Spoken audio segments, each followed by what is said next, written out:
A paz do Senhor a todos os servos de Deus. Irmãos, eu quero neste momento compartilhar com vocês a palavra do Senhor, que se encontra no livro de Atos dos Apóstolos, no capítulo número 5, a partir do versículo 17. Nós vamos ler até o versículo número 20, que diz assim: E levantando-se o sumo sacerdote e todos os que estavam com ele, e eram eles da seita dos saduceus, encheram-se de inveja e lançaram mão dos apóstolos e os puseram na prisão pública. Mas de noite um anjo do Senhor abriu as portas da prisão, tirando-os para fora, disse: Ide, apresentai-vos no templo, dizei ao povo todas as palavras desta vida. Glória a Deus.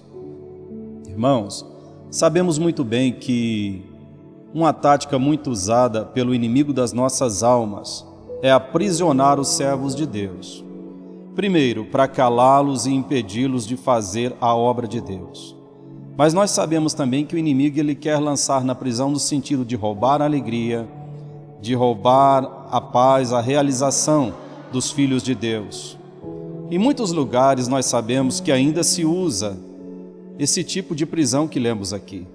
Servos de Deus são aprisionados literalmente, são até mortos em trabalho forçado, em outros tipos de tortura, digamos assim.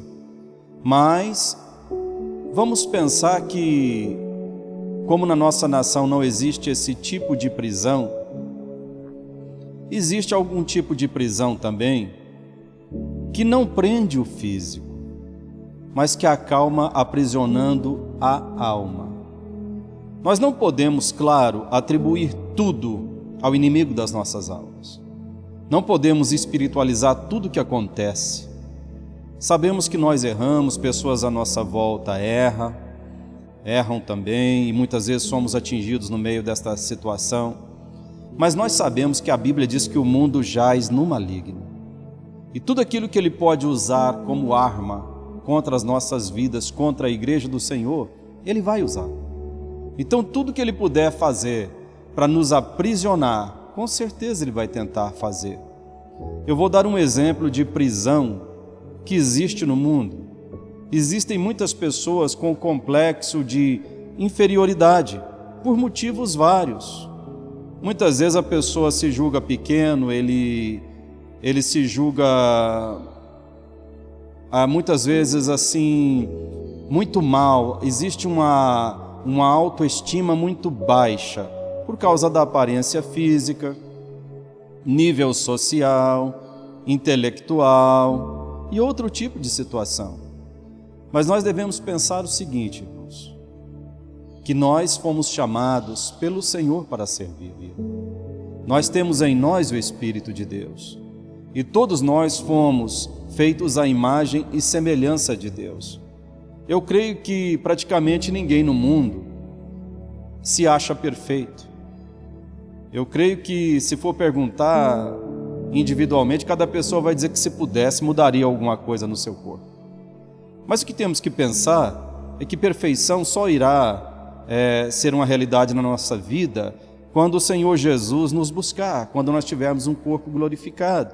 Portanto, que bobagem é essa de ficar se subestimando por causa de aparência, por causa de nível social? Se a gente observar, os discípulos do Senhor que nos deixou esse legado maravilhoso, que é a palavra de Deus, muitos deles eram pessoas muito simples, pessoas que não tinham posses, pessoas que tinham pouca instrução, mas que o Senhor Jesus usou de uma maneira gloriosa, como os apóstolos Pedro, Tiago e João, que eram pescadores. Portanto, não deixe que esse tipo de coisa cale você, que isso roube de você o prazer de fazer a obra de Deus, de ser uma pessoa realizada, de ser uma pessoa feliz. Outra coisa que nós vemos é vício. Quando se fala de vício, vem à nossa mente as drogas ilícitas, o álcool, o cigarro. Esses são vícios extremamente prejudiciais.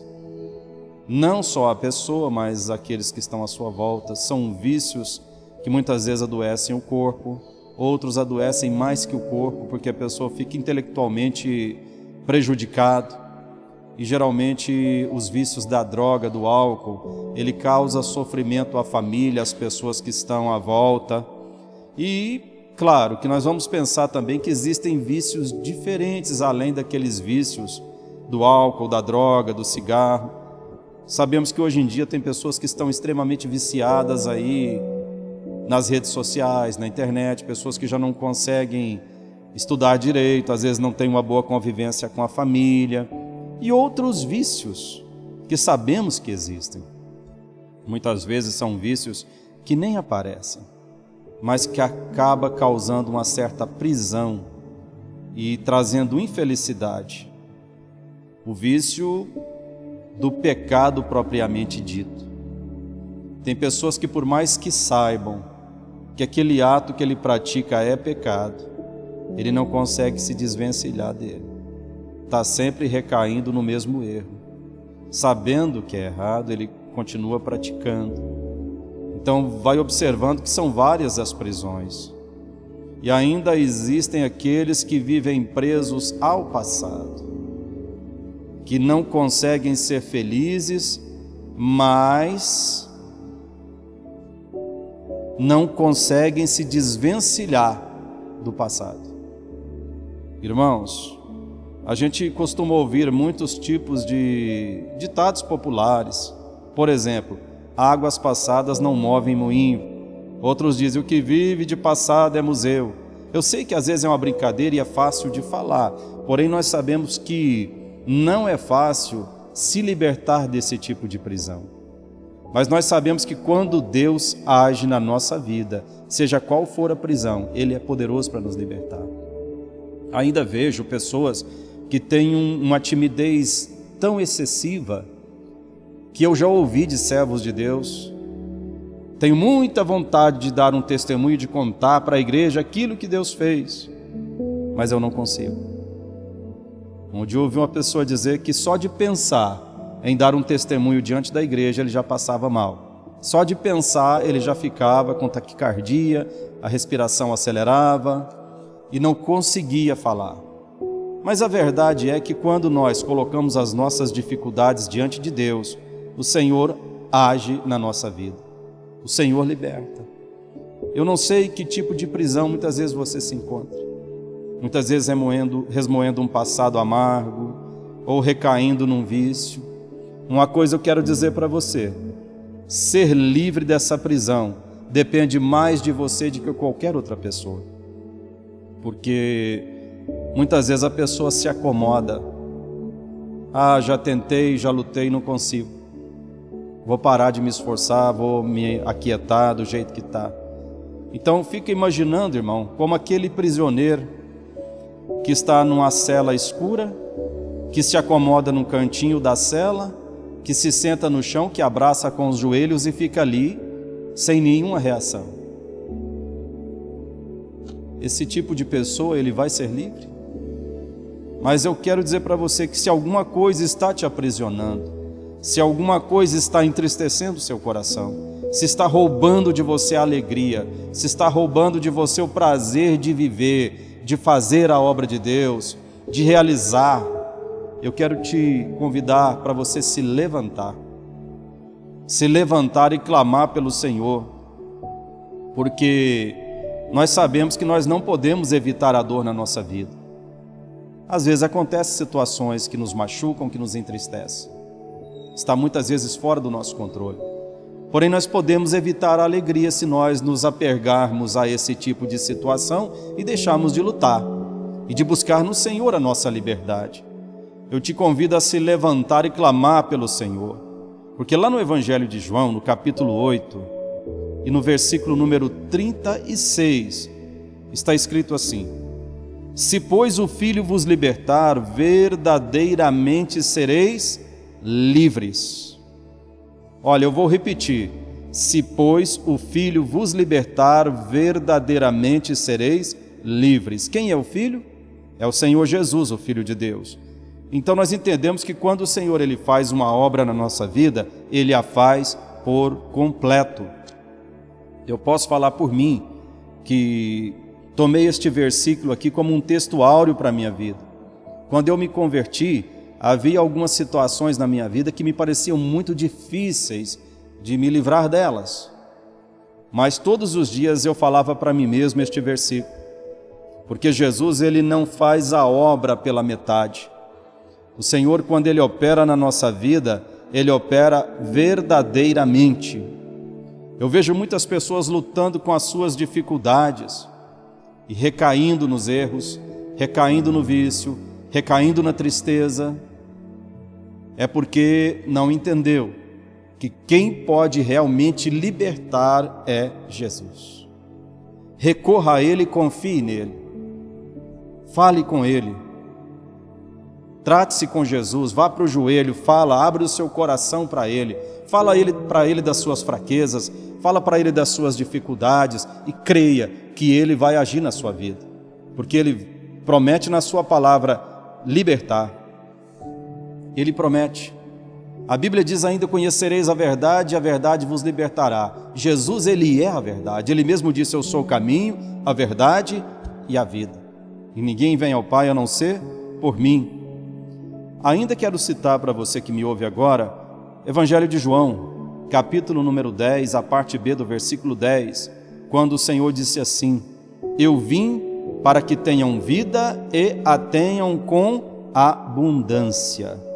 O que quer dizer isso? É você ter uma vida com qualidade, uma vida que realmente te dê prazer, uma vida que tenha sentido. O Senhor veio para fazer isso por nós.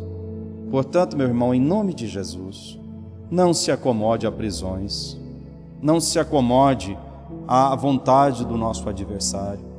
Seja um crente realizado, levante a sua cabeça, você é querido de Deus.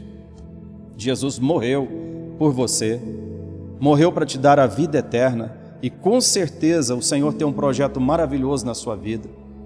Você é bênção, você pode levar a mensagem do Senhor, alcançar outras pessoas que também precisam de libertação. Faça das suas experiências negativas exemplo, aprendizado. Use este aprendizado para abençoar outras pessoas, no nome de Jesus. Tem um pensamento que eu achei muito interessante, de um escritor chamado Alan Sachs, que ele disse o seguinte: a morte é mais universal que a vida. Todos morrem, mas nem todos vivem. Eu creio que se você for analisar a fundo essas palavras, você vai chegar à conclusão que é verdade. Tem muitas pessoas que eles passam pela vida.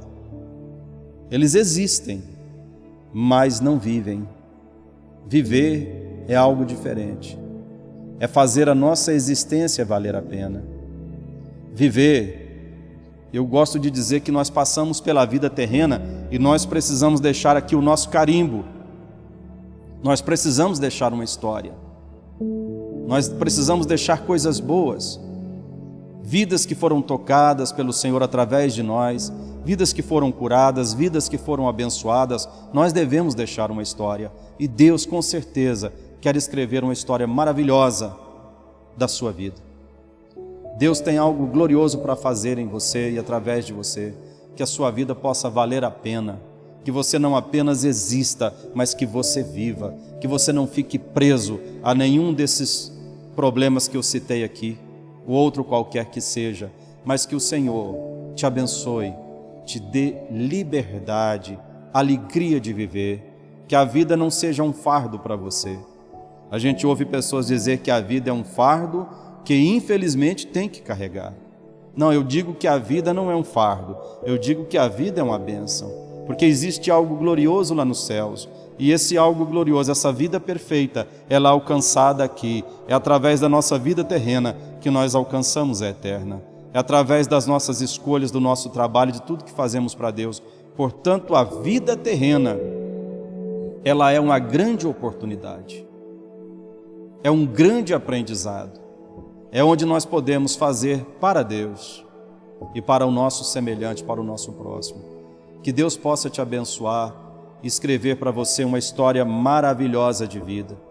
Que Deus possa te alcançar agora, onde quer que você esteja me ouvindo, e quebrar toda e qualquer prisão que esteja mantendo você ali, quieto, calado, triste.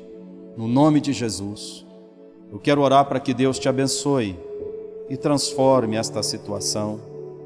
Eu não sei o que está te angustiando, mas o Senhor sabe. Você que me ouve agora, nós vamos orar e eu creio que Deus vai alcançar você na sua necessidade. E como o anjo do Senhor abriu a porta dessa prisão, o Espírito Santo de Deus vai abrir a porta desta prisão. Ele vai entrar lá no seu coração se necessário e vai arrancar este mal. Vai tirar de você este sentimento negativo, esse pensamento negativo, que muitas vezes, entenda, pode ser até mesmo um dardo inflamado do inimigo das nossas almas. Oremos então no nome de Jesus. Querido Deus e Pai, eu rogo ao Senhor que esteja agora alcançando a cada um dos teus servos que me ouve agora.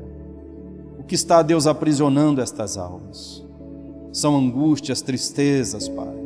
São situações de um passado às vezes distante que continua ferindo. São sentimentos, são pensamentos. Pai, em nome de Jesus, abre as portas destas prisões, arrebenta com essas cadeias. Pai querido, gera liberdade. Que cada um dos teus filhos que me ouve agora sejam tocados pelo teu Espírito e possa viver uma nova vida, uma vida abundante na tua presença, uma vida feliz, Senhor, uma vida de realizações. Não sei por que as pessoas muitas vezes se subestimam, mas se nós temos o Espírito Santo do Senhor na nossa vida, nós podemos realizar grandes coisas, porque é o Senhor que vai realizar através das nossas vidas. Em nome de Jesus, meu Senhor, abençoa, guarda, sustenta a cada um dos teus servos, em nome de Jesus. Amém. Que Deus abençoe grandemente a sua vida, em nome de Jesus. Amém.